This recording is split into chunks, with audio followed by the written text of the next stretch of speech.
Então, estamos aqui de novo e lembrando a vocês da importância de se associarem ao Clube Amigos da Boa Nova, que dá sustentação para todos os programas que você gosta de assistir.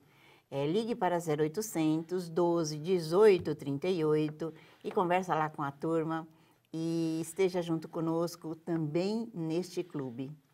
Paulo, e aí o Mesmer, ele percebeu e criou, e como é que fica o fluido vital?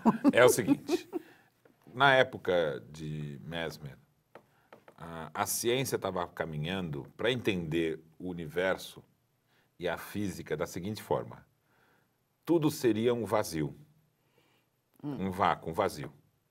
E as coisas que vemos e percebemos seriam feitas de átomos. Esses átomos seriam como se fossem bolinhas de gude. Tá. Bolinhas duras, indestrutíveis, que surgiram repentinamente no universo. Não importa a criação. Não conheciam subpartículas nem nada. Eles não Nós conheciam. Estamos no século XVIII. Aí surgiu um pequeno problema. Quando a gente pega, por exemplo, dois ímãs, dependendo da posição que eles estão, um empurra o outro. Só que você não vê nada empurrando o outro. Não. Nem puxando, nem empurrando. Não.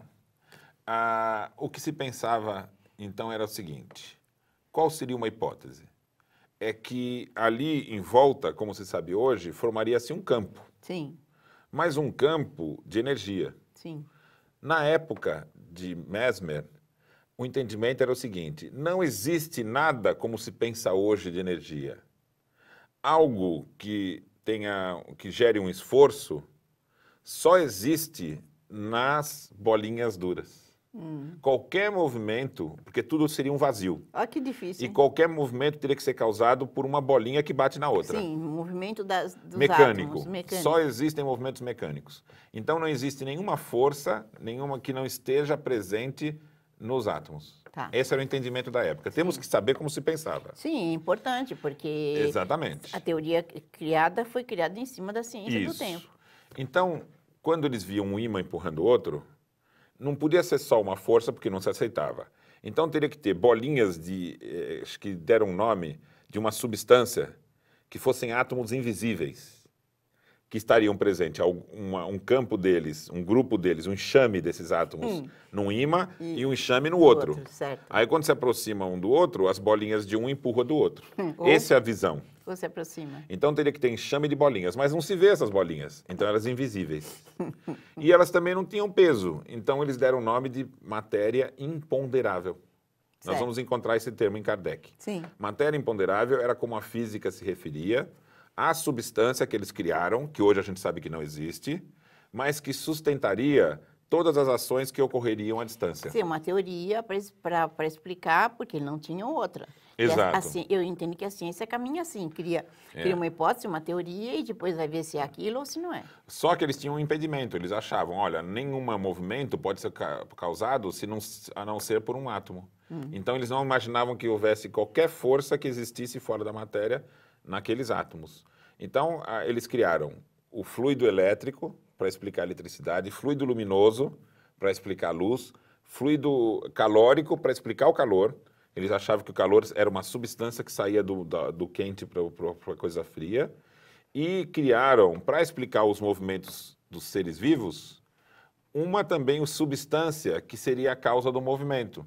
E chamaram isso de fluido vital. Tá. Então não foi criado no Espiritismo nem por Mesmer. Entendi.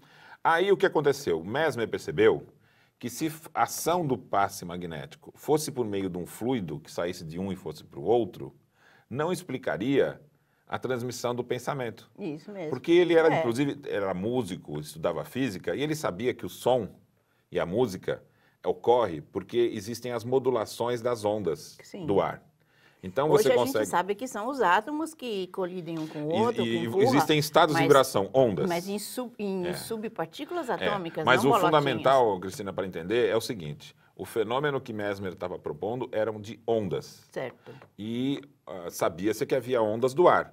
Essas ondas permitiam a interpretação do som na sua complexidade. Sim. Mais grave, menos grave, sabe? Mais forte, menos forte e assim por diante. Entendi. E uma substância só não carrega essa capacidade de tanta informação. Sim. Então ele chegou à conclusão que o pensamento, para se transmitir para um outro indivíduo, não poderia ser por uma substância, mas também por ondas. Entendi. E aí ele criou, Mesmer, a teoria do fluido cósmico universal. Então ele abandonou a hipótese de que não existia força a não ser nos átomos, Sim. abandonou a ideia do vazio, Sim. imaginou que o universo é um pleno. Sim. E as diversas faixas do fluido universal seriam condições da matéria que permitiriam ondas.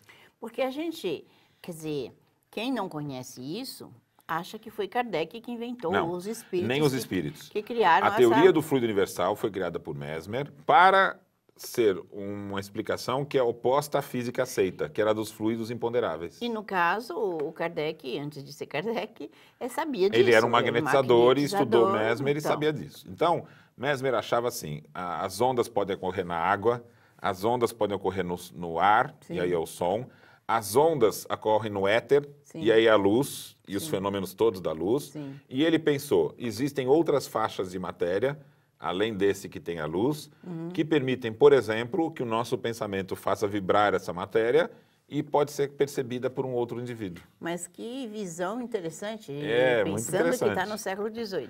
E naquela época, então, ele não só estava dando uma resposta para a hipótese da transmissão do pensamento, mas tudo o que ele estava falando era o inverso do que a ciência aceitava.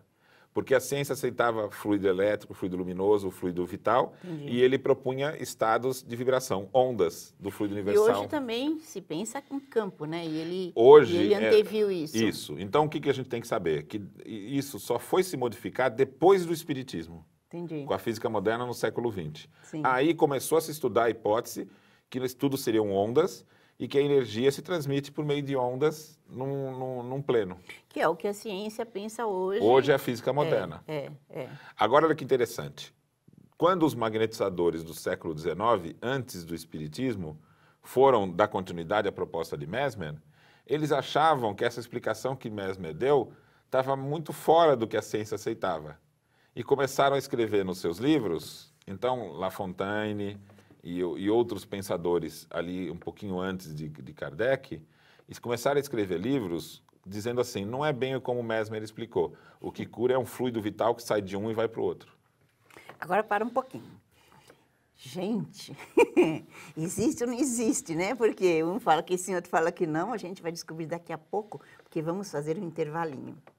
Seja sócio do Clube Amigos da Boa Nova e contribua com a divulgação da doutrina espírita. Esse é o mundo maior em debate. Acesse www.amigosdaboanova.com.br ou ligue para 0800 12 18 38 e associe-se.